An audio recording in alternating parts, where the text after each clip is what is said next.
Então, gente, vamos continuar aqui.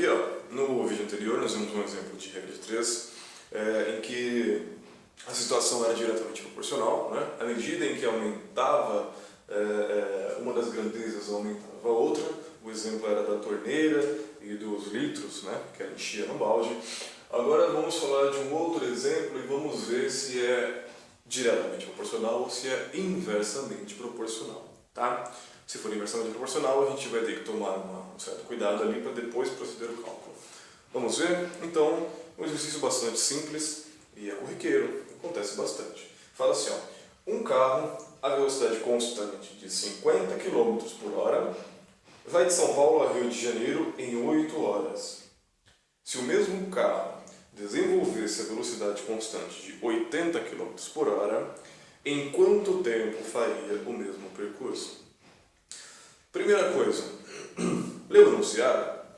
Vamos marcar as grandezas. Quais são as grandezas? São Paulo e Rio de Janeiro. Não, mentira, claro que não. As grandezas são a velocidade, né? No caso aqui em quilômetros por hora. Então vamos marcar. Quilômetros por hora. E a outra grandeza é o tempo. Porque olha só, um carro a velocidade constante de 50 km por hora vai de São Paulo a Rio de Janeiro em 8 horas. Então, aqui, horas, certo? São as duas grandezas. Então, como eu acabei de ler, velocidade constante de 50 km vai de São Paulo a Rio de Janeiro em 8 horas. Continuando a leitura, se o mesmo carro, lembra do exercício lá da torneira? Mesma torneira, então o mesmo carro. Quantidade de torneira, naquele caso, não variou. Aqui, quantidade de carro também não vai variar. Né? Então não vai entrar como grandeza. Se o mesmo carro desenvolvesse a velocidade constante de 80 km por hora, em quanto tempo faria o mesmo percurso? Então a gente coloca um xzinho aqui. Tá certo? E aí vamos fazer o seguinte. Olha só. Uma análise bastante lógica, tá? Esse tipo de exercício aqui, não é difícil de se resolver. Vamos pensar no seguinte: estou lá dirigindo um carro, estou a 50 km por hora. Eu faço uma viagem de uma cidade a outra, aos finais de semana, e eu percebo que todo final de semana, quando eu vou com o meu carro a 50 km por hora, eu gasto 8 horas para chegar da cidade A até a cidade B. Eu percebi isso, eu gasto 8 horas. Só que eu quero chegar em menos tempo. Para chegar em menos tempo, eu tenho que andar mais rápido ou mais devagar? Eu tenho que andar mais rápido, eu tenho que acelerar o carro.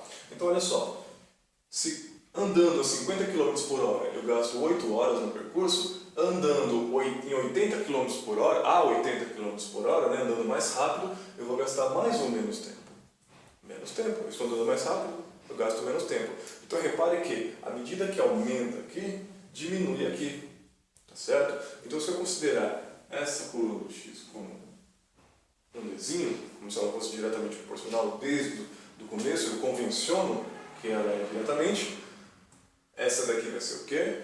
Vai ser inversamente, porque à medida que eu aumento aqui, eu diminuo aqui. Ou, à medida que eu diminuo aqui, eu aumento aqui. Ou à medida que eu aumento aqui, eu diminuo aqui, tanto faz, tá certo? Então, D aqui é um I. O que eu tenho que fazer aqui? Eu preciso ter obrigatoriamente 2D? Não. Preciso ter obrigatoriamente 2I? Não. Eu preciso ter obrigatoriamente duas letras iguais. Ou seja, eu inverto essa para ter 2Is ou inverto essa para ter 2Ds. Mas geralmente, até por uma questão da ideia do D inicial, a gente inverte onde está o I, tá? A menos que não seja tão interessante como acontece algumas vezes nos casos de regra de 3 composta. Então vamos inverter, vamos colocar, estava o 80 aqui, o 80 vem para cima, estava o 50 aqui, o 50 vem para baixo. Certo? E aqui virou um D. Eu inverti, o I virou D. E agora? Só fazer produto dos extremos igual ao produto dos meios. Lembrando que produto é a multiplicação. Vamos fazer a conta? Não, ainda não. Olha só. Lembra que dá para simplificar? cheguem a ser frações irredutíveis, as mais simplificadas possível, o menor possível. Então olha só, divide por 10 em cima e divide por 10 embaixo. É o mesmo que cortar esses zarinhos, tá certo? Então ficou 8 sobre 5 igual a 8 sobre x. Mas olha que interessante, vou colocar aqui para ficar melhor de se enxergar. 8 sobre 5 igual a 8 sobre x. Preciso fazer essa conta? Estou dizendo que essas duas frações são iguais. Elas são iguaizinhas. Aí você fala, pô, mas o número de cima já é igual. Então, para que elas sejam de fato iguais, o número de baixo, os números de baixo, melhor dizendo, não precisam ser iguais? Precisam. Se eu colocar um 2 aqui, eu vou poder dizer que essa fração é igual a essa? Ou essa razão é igual a essa? Não poderei. Se eu colocar um 7, um 10, 1 milhão, não. Para que sejam exatamente iguais, no lugar do x tem que ter o 5. Então, o x vai ser igual a 5.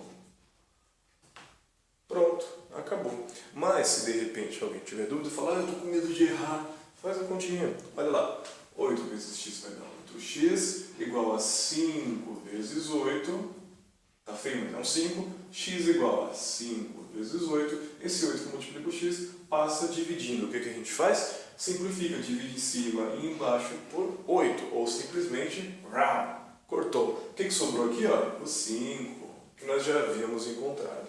X de fato é igual a 5.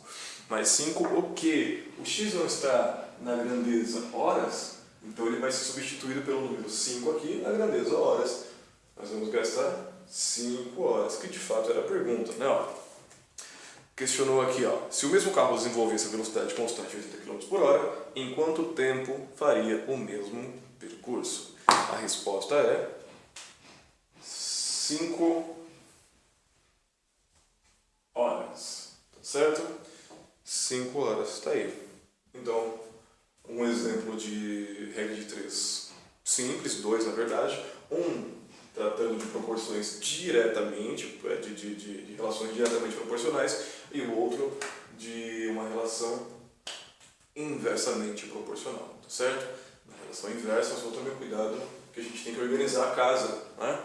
Antes de sair fazendo qualquer babaquice aí e errar a questão. Tá beleza? Então, é isso aí.